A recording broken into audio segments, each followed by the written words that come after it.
Hi guys, I'm in East Lansing today and we're about to prune a yew, also called taxus, its genus name. And it's a common foundation plant, a little bit too common for my taste. The needles are dark, glossy green and they're arranged spirally in pairs on fairly erect stems. The plants are typically dioecious, which means they have separate male and female plants. And you can tell the females because they have a red berry with a single seed inside of it. The berry is edible for animals, but the seed is poisonous to humans. By the way, the only part of the plant that's not poisonous is the fleshy berry part. And as few as 3 seeds can kill you. So you might want to pass up on that. The habit of yews can be spreading ground covers to various sized trees and shrubs. Yews are slow growing plants and they can live a very long time. And they usually have 2 flushes of growth a year. Since the new growth can develop from old wood, it makes them really tolerant to heavy pruning. So if you want to chop this sucker back to just the main branches, it will come back. But it may take up to 4 years for it to do that. And sometimes it's better just to pull them out and start with some new ones if you feel you need to cut them back that much.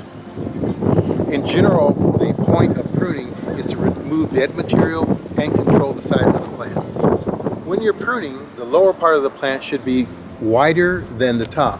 That way you get sun exposure from the top of the plant to the bottom. When you have a plant that tends to grow very vigorously at the top and you don't prune it properly, the lower branches tend to die out. When you're making your cuts, it's best to try to hide the cuts back into the plant so that you can't even tell you've made a cut.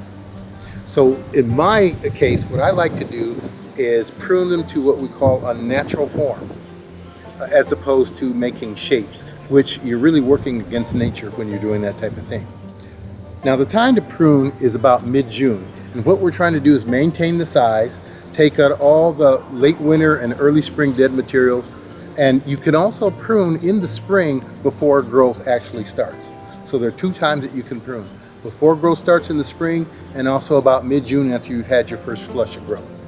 If you plan on pruning the plant to a hedge, which I don't really like that much, but if you're planning on doing that, do it after the first flush of growth, which will be about mid-June, and then you'll have to do some follow-up pruning when you've had that second flush.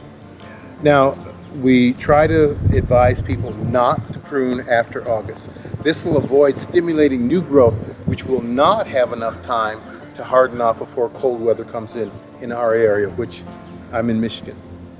When a plant has gotten out of control, in other words, it's way too big for the foundation of your plant, as I said, you can make some drastic cuts deep into the shoulders of the plant, and that's absolutely acceptable. But as I mentioned before, it will take a while for that plant to grow back, and it could be years depending on how much pruning you actually do. Don't worry about cutting into the lower woody tissue on a yew because there are buds down there that will respond and grow when they're exposed to the sunlight. So temper your pruning into the lower tissue on the yew because the lower buds are slow to respond in most cases, but they will eventually grow back. It's not that difficult to prune a yew, so I hope this has been helpful, and I'll have future pruning videos on a wide variety of things. That's it for today. See ya.